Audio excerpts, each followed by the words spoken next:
If you want to find statistics, humor, and just downright hilarity on the internet regarding sports, check out We Don't Know Sports on all social media platforms. We Don't Know Sports proudly brings to you Beat the Shift with Greg Rawlings. Beat the Shift is brought to you by Signature September giveaway from Dugout Mugs. They're giving away 30 prizes in 30 days. You can enter for free, no purchase necessary. Simply text the word SUPER to 85311. Text the word SUPER to 85311. For Dugout Mugs, their signature September giveaway. Ladies and gentlemen, it is now time for episode 1 of Beat the Shift with Greg Rawlings. And joining us are two former Major League Baseball players. We got Jeff Fassero, who played from 1991 all the way up to 2006. Damn, that's a long time.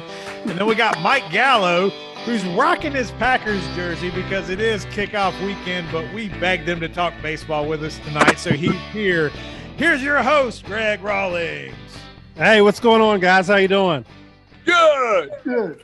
I know you're doing well, Mike. I can already tell by looking at you. Hey, Jeff, you doing all right? I'm doing great. Love the hat. Glad you changed from the A's to the Expos. Well, I had the Braves hat. I had the Braves hat for we're supposed to have Chris Hammond on. He's having technical difficulties, but we'll get rolling. So I had one for him. I have one for you. And sorry, Gallo, I know you played for America's team, the Astros, but I can't lower myself to those standards. It is what it is, brother. I can't wear any Astros gear in Southern California. I'll get my butt kicked or eggs thrown at my head right now. They hate the Astros out here. It's so sad. Well, let's jump right into it. I mean, because that was one of my first questions actually for you, Gallo. So I know you played for the Astros. I know you still follow the game. So do you still root for the Astros, or do you have another team there in California you kind of follow?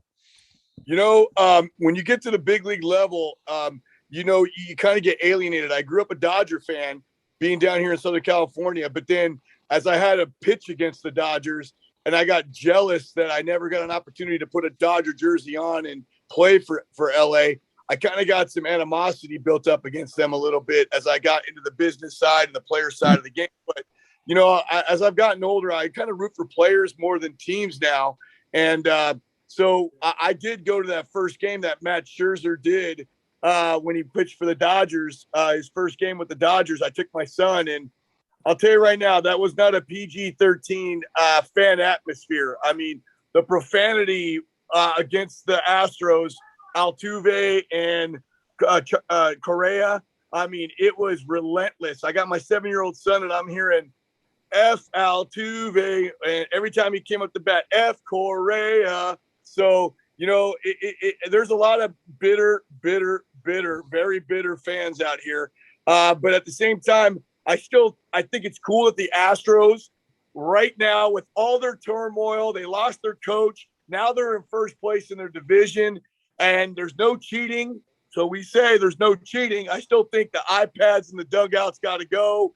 The shifts got to go. I don't like the little note cards they have. I hate that stuff.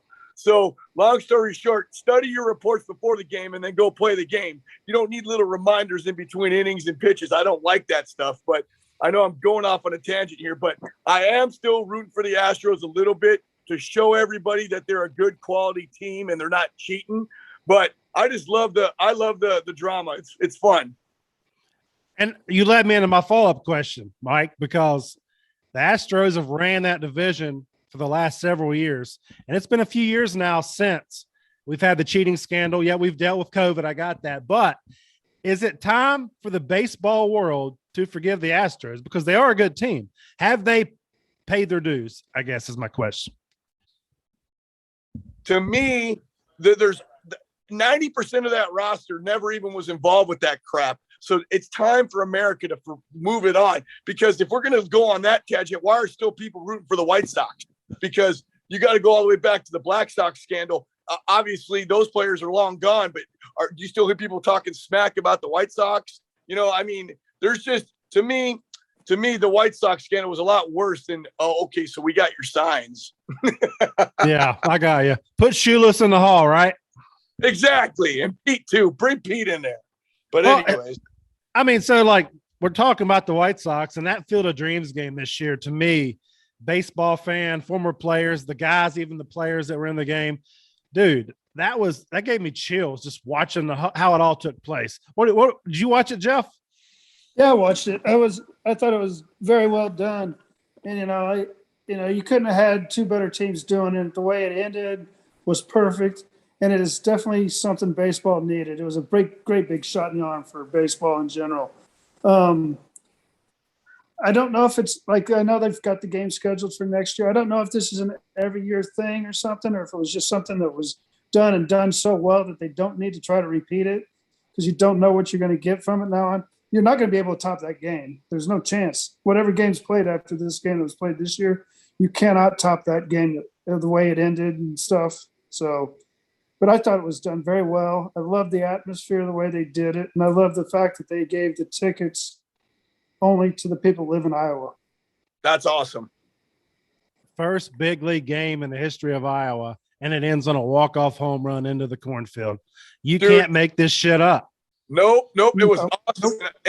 And I want to throw this out there. I'm not trying to cut you off, Jeff, but I haven't shared prior to that game. I didn't share Field of Dreams with my 7-year-old son yet.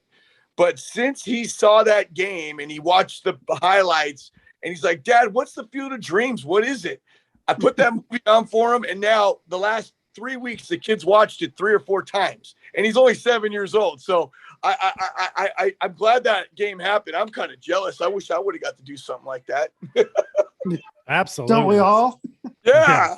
They need to do an alumni game there because I'm in. I'll throw an inning out there or a batter. I don't care. They had it right from the beginning. You had Kevin Costner walk out and he was all cinematic. It was almost like to me, I mean, not being even a big wrestling fan, but it was like a WrestleMania moment. It was so like cinematic the way he walked out and he soaked it in.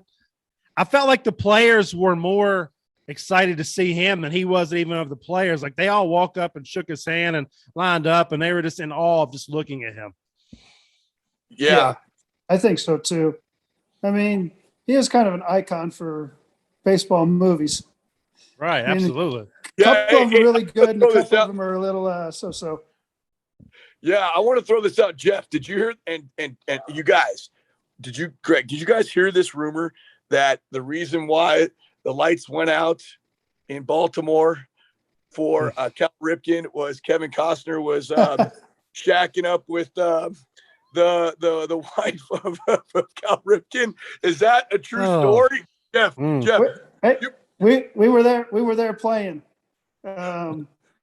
So I don't know. It's amazing how quick they got the stadium lights fixed the next day, with the transformer. But yeah, we heard that rumor going around. I've never heard it verified or anything like that. So, but it wouldn't put it past me that they just blew a breaker and figured they couldn't find it. Gotcha. You hope the latter than the later. Yeah. All I know is that long, wet, passionate kisses were involved. That's all I know. Yeah. That's all I heard too. Yeah. All right. So, Jeff, this one's for you, buddy, because we're going to change gears a little bit. So, I had a question from a fan on the page, John Crawford. He wanted you to tell us about your experience with the Montreal fans and discuss any possibility of the Expos maybe coming back one day. I mean, I look back on my career, when you first go into Montreal, it's all French, it's all speaking, but, spending almost 6 years there, I really look back and go, that was a great place to play baseball. And the fans, we were winning though, from like 93 to 96, the fans were great. Even after we came back from the strike, we still had a good quality team. So they were still coming out and cheering for us. I really do hope that City gets a team back. I mean, I look at the two teams down in Florida that have no fans at any of their games. It's depressing. I mean, Montreal would draw. They would draw. If you had Tampa's team in Montreal right now, they'd be selling out every night. Not getting the 5,000 people they're getting at their games. So I think the city deserves another team and another chance. I think they got ripped off with the way it got moved out of there and stuff like that. So, and I think moving Tampa there would be a perfect fit because then you get the rivalry between Montreal and Toronto. I love I love everything about the Expos. And don't get me wrong, I'm a huge Braves fan. but I love everything about the Expos. I've heard nothing but good things about the city. I love their uniforms. Like, I remember collecting these baseball cards, and such good talent ran through there. You had the Hawk Andre Dawson, you had Randy Johnson, Pedro Martinez, Vlad Guerrero, one of my favorites, Delano DeShields, not a Hall of Famer, but there was just a flow of young talent year after year. And it was fun to watch. And like, even as a Braves fan, and I hated playing the Expos because they were always a good young team and they like to run on the bases, man. They like to turn it up. That was good. Those were good series when we played the Braves. You know, the thing about us playing the Braves is we were never intimidated because we played them 12 times in spring training too. Absolutely. You know, sharing the same complex. It seemed like we were playing them every other day. Well, so the follow-up question on that, though, to that, 1994. So the Braves had 14 straight division titles. We had the strike in 94. You guys were rolling, and it looked like you were leaving everybody behind. That year, you were 8-6, 2.99 ERA, one of the most solid starters in the rotation. So, I mean, was that the year? I mean, do you truly think it was World Series bound? I know it's a crystal ball type thing, but I mean, looks like the chemistry was there. I mean, is that where you are headed? I think we were headed there. I mean, right before the strike, we had Atlanta and Philadelphia both came in, and we swept them both. You know, and at that point, we were on a roll. We had won, what was it, like 35 of our last 43 games, some weird number like that. And, you know, there was nobody that was coming in. Even the Braves, you know, they had Smoltz, Clevin, Maddox. We weren't intimidated by him anymore at that point. So I think that was the year. I think we had, you know, we were loaded starters when we were loaded in the bullpen. I mean, I think it's disappointing that we couldn't see what really could have came out of that team. But I think it would have been one of the best teams to make it to the World Series. And was Felipe, he was the manager that year, correct? Felipe was the manager. I mean, he was perfect for that team. Even though we weren't super young, but we were like a fairly young team. And he just let us go out and play ball, you know. I like it. Just told us to do our jobs. So is it fair to call yourself the most successful left-hander in Expos history? No offense, big unit. This is Jeff Fassero. You know what I mean? According to all the numbers, yes. There you go. Got the most wins as an Expo. So I think I am considered the most successful Expos as far as that goes. There you go. I'm going to cut in here. Jeff, have you been back to Montreal? Have they, even though baseball's not there, have they invited that city? Have you been back there? Well, I've been invited to go back for that those playoff games they have with Toronto every spring, but I've been working in baseball till like 2 years ago, so I haven't made it. But we went back to that city for Christmas. We took our kids there. They're all growing up. They could go out and see the city, and they were shocked when people recognized who I was. That's awesome. You know, going out. So it was different. You know, they were all really young when we were in Montreal. So they loved it. I still think that city is a great city to go to. It's a great city to visit.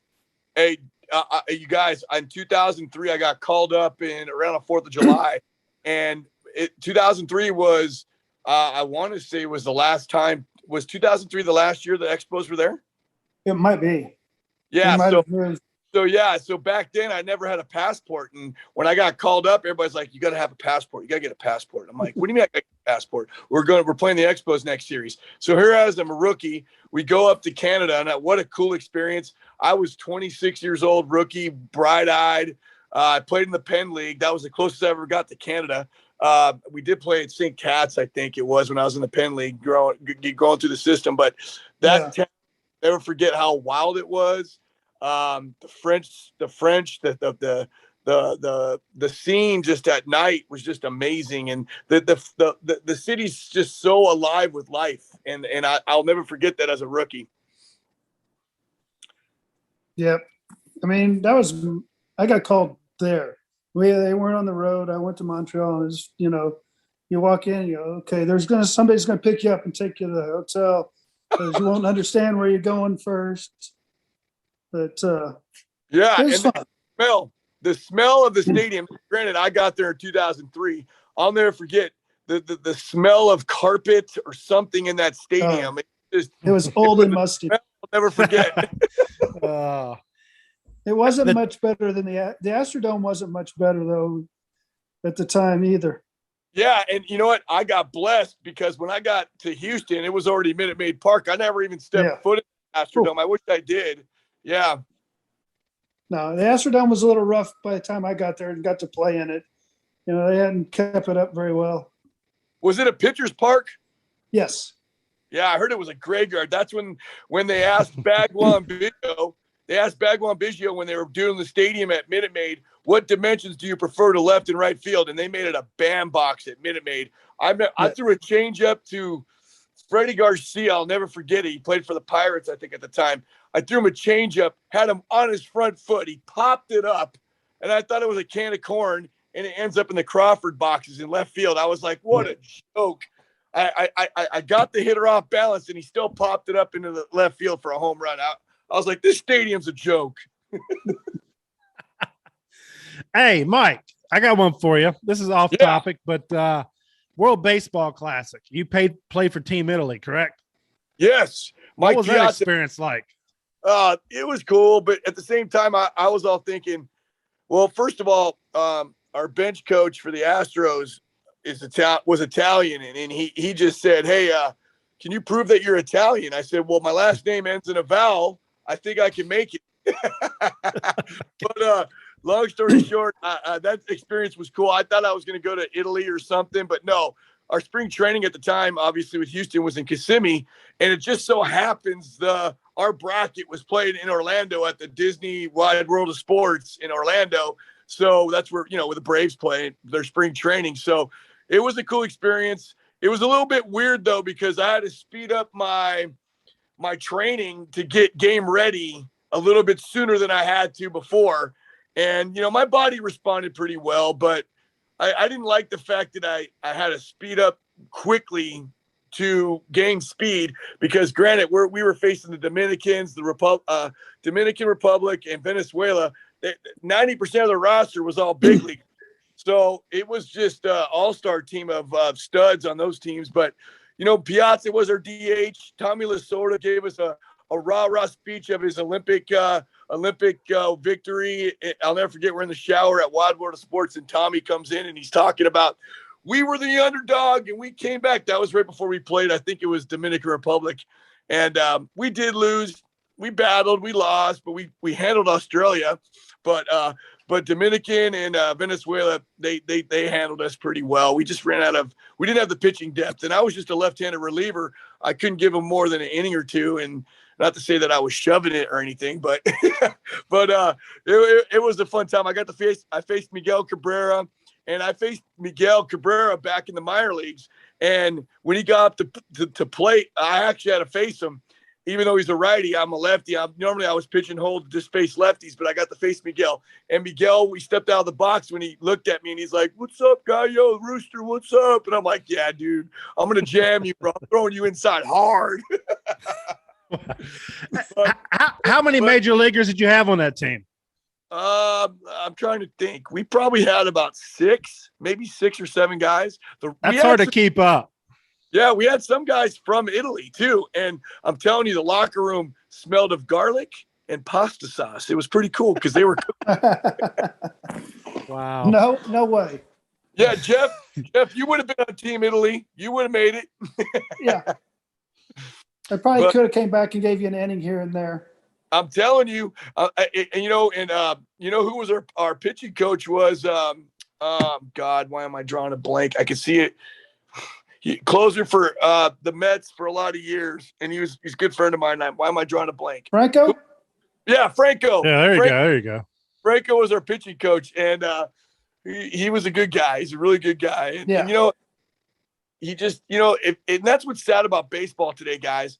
You don't see the Jamie Moyers. You don't see the 84, 85, 86 with sink and movement anymore. You just see nothing but cheese and gas. And half the guys don't even know where the hell the ball's going, but they're throwing hard enough to get away with it. And that's what's sad about the game of baseball right now.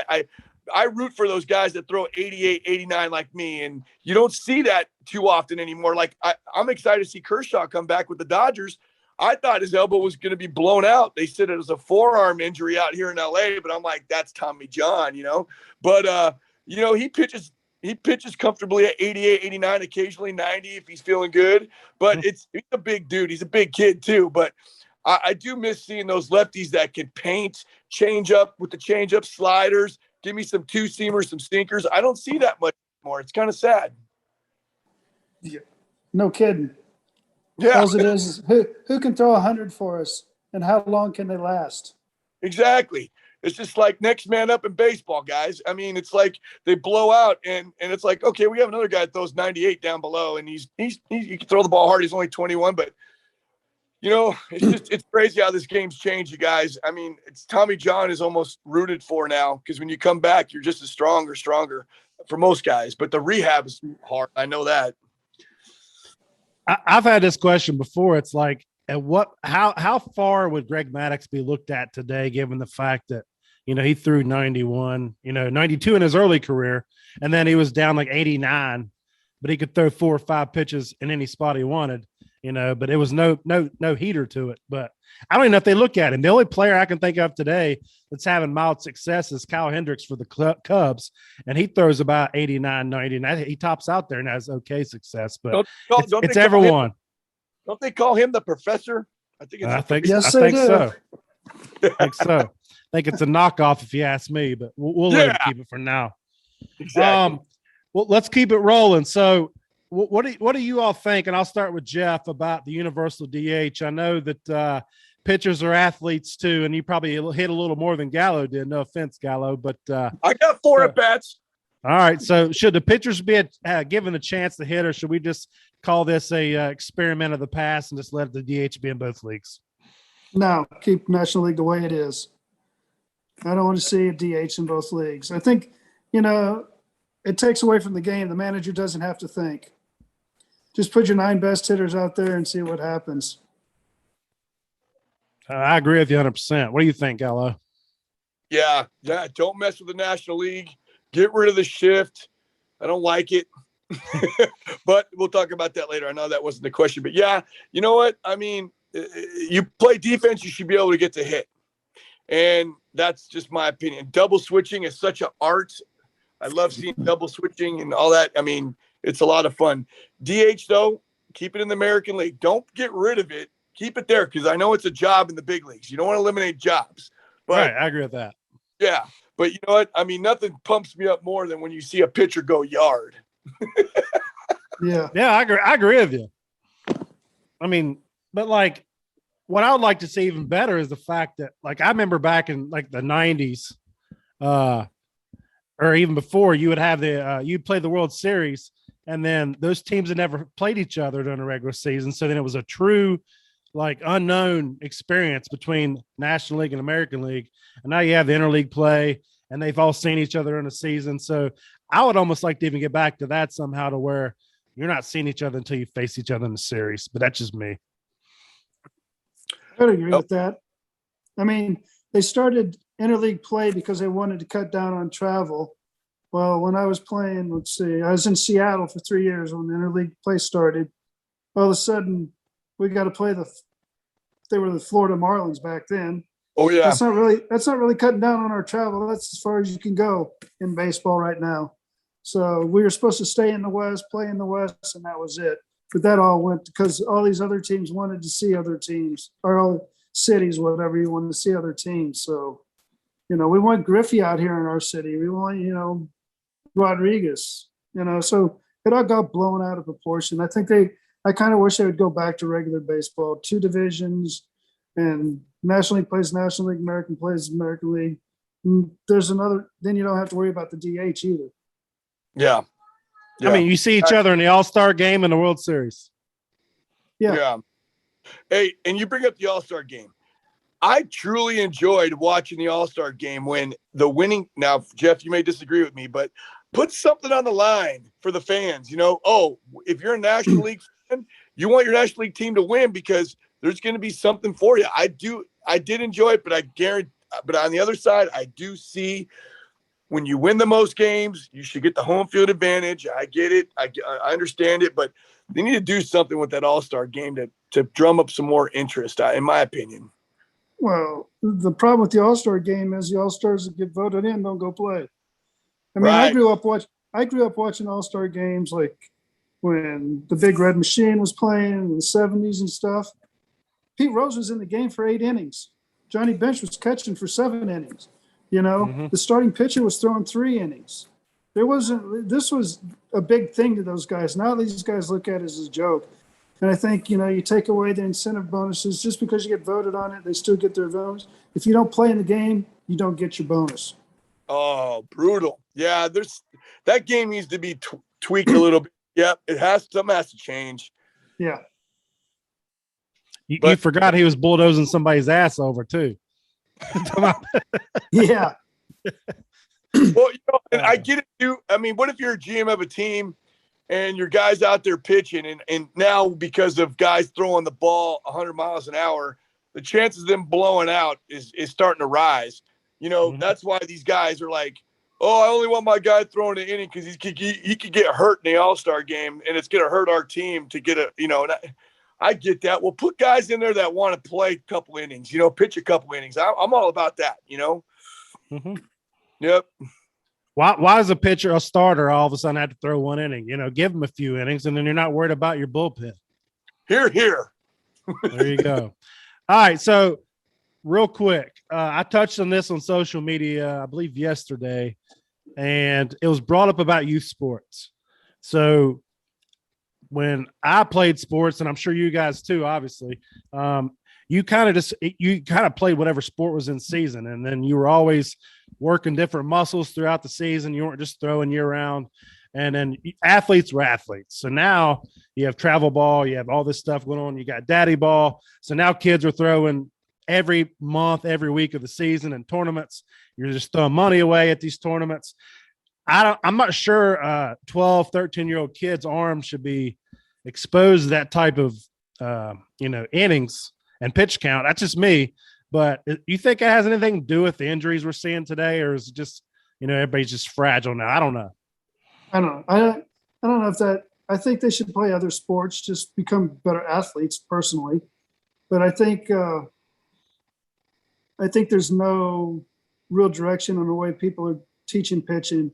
I mean, I work with a few kids out here, and they've been with other people, and I look at the stuff and I go, the stuff they're learning from people that have never really played the game or understand the game is just, it's all about, we're going to just work on throwing hard, where mechanics are out the door, as opposed, so I pitched 22 years and never had major arm surgery, had good mechanics. I played with guys that, you look at the guys that played forever that never have arm problems. Most of it's because their mechanics are good. It's not, Mike's talking about velocity. I threw the ball pretty hard on the radar gun, considering back in the day, like 92, 93, and they've measured that out to where now, if I was throwing on these guns now, it would be 96, 97, 98. I believe because it's the arm speed. It's not the ball speed crossing the plate. So if they took half these guys and put a real radar gun on them, like what we had, and they saw that their 100 is only like 95, they would have to teach them how to pitch. And the hitters, all you're doing is putting a number in the hitter's head and, oh, shit, I can't hit 100 miles an hour. Right. So swing big, swing long, and swing slow, and you get to see strikeouts like you do in baseball now. But launch angle, baby. I just think young kids aren't taught proper mechanics. And you can have proper mechanics and still throw the ball hard. Yeah. What do you think, Gallo? Yeah, I'm going through it now. My son, he's 7. He turns 8 in the fall. Next month he turns the big 8. And right now I'm coaching his soccer team. I never played soccer. Why am I coaching? Because my son is playing. So I'm learning the game of soccer. I didn't play soccer. I should have, but yeah, when I was growing up, it was baseball in the spring, maybe a little bit in the summer, but then it was either football, basketball, soccer, or just chill and go to school and get your schoolwork done and play catch and stay somewhat in shape.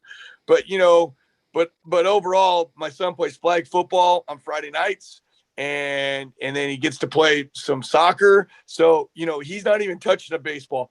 He'll touch a baseball again. And this was his first year. He actually got on the mound. He pitched. He faced hitters. He's a righty, not a lefty. So I was mad about that.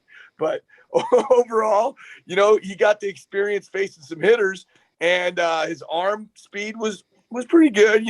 I mean, I just want him to throw strikes and get the ball to the plate. So what I'll be doing this year a little differently is come December, we're going to start swinging the bat, and then we're going to start playing the catch, and he's going to start pitching.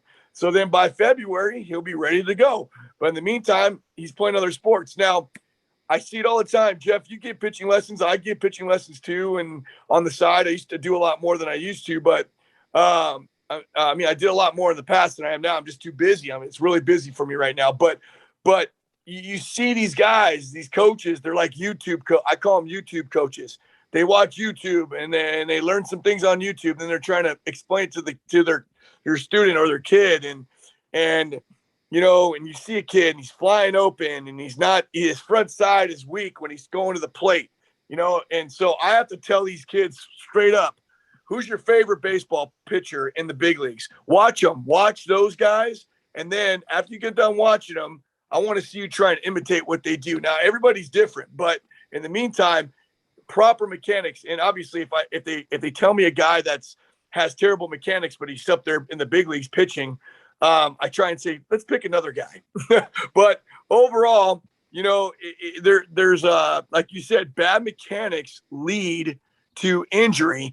Add in the fact that these guys are throwing travel ball, league ball, and they're playing from February until God knows when, October, fall ball. You're just setting yourself up for an injury. And even the healthiest guys that have good mechanics, if they're throwing a ball from February to November, you're going to give that arm 2 months off before you start back up again at 13, 14 years old. You're setting yourself up for complete burnout, number one. Number two, you're going to meet the doctor with an elbow injury or labrum. I'm seeing kids with labrum surgery at 17. And I'm just like, I shaved my head. If I could grow my hair out, I would pull it out going, why is a 17-year-old kid having labrum tears already? And I asked the parents on the side without being a jerk about it, how much time did your son get in the off season from not picking up a ball? And literally I had the dad look at me and go, maybe 2 weeks here, 2 weeks there, but nothing in months. And I'm like, he couldn't get in the gym. It's just, I almost want to just throw a right, left cross and go, dude, you're an idiot. But he had no one telling him what to do. He's just listening to his coaches. Oh, your son's got a great arm. I need him to pitch every Saturday. And you know what? Just to sum it up, year-round baseball is going to blow your arm out. And that's all I got to say. For hitters, not so much, but throwing is not the good thing to do year-round. Other sports are good. Jeff and I are on the same page. Just try out other sports. But other than that, party on. There you go. I agree 100% with both of you. So to wrap up the show, this is going to be kind of painful, but we're going to do it anyway. So I want to start with, who is the hitter you hated to face the most? All right, Jeff, you go first, of course. Who was a hitter I hated to face the most? I know who hit me the best, but it wouldn't be a fear thing. It was John Jaha. But who would I not want to see coming to the plate in a serious situation when I had to face him? Was probably Barry Bonds. The Pittsburgh Bonds, I guess. The Pittsburgh Bonds. Yeah. I mean, it wasn't really a fear. It was just, he's big in the key situation. So if it's a key situation, that's not particularly the guy I want to face. Actually, I don't think my numbers are very bad against him at all, really. But you just watch over the course of history, he was the guy you didn't want to see at the plate. And it always seemed like whenever we were playing the Giants, if it was a ninth inning close game, he came to the plate all the time. I don't know how it worked out so well, but it always did. Gotcha. Obviously on Bonds, but it was funny to me because immediately in the baseball group we're all in, I asked this question. Jeff, you said John Jaha, and I'm like, well, imagine that. John Jaha's in this group. So let's tag John. And he's like, thanks, because no one's ever told me that before. So it was kind of cool that you were both He in probably there. went and looked up. He probably went and looked up the numbers. He's 8 for like Yeah. 10 off me. I was like, just what are the odds you're both in there? And you mentioned him, and I was like, that's pretty cool. So it's pretty awesome what's going on in there. But what do you got, Gallo? Yeah, I faced Bonds 4 times, and the most memorable time, like as a pitcher, you're not afraid to face anybody. You just get mad that this guy's hit you a couple times. You get pissed. You're like, why does this guy keep? It's like he knows when I'm throwing him. There was one hitter. It's not that I faced him. I didn't hate facing him or feared facing him. Lyle Overbay. He played at the University of Reno, Nevada. I played against him in college, and then he was with the Brewers. And the guy was like, I don't know, 8 for 10 off me, and he's a lefty. And I went back and looked at tape, and everything I threw to him was away, and he sat on everything away. Finally, I pitched him inside, and he rolled it over. So I'm like, why did it take times for me to throw him inside? So, but facing Bonds, he was the guy that I didn't want to give up a home run to, because I knew I didn't take any.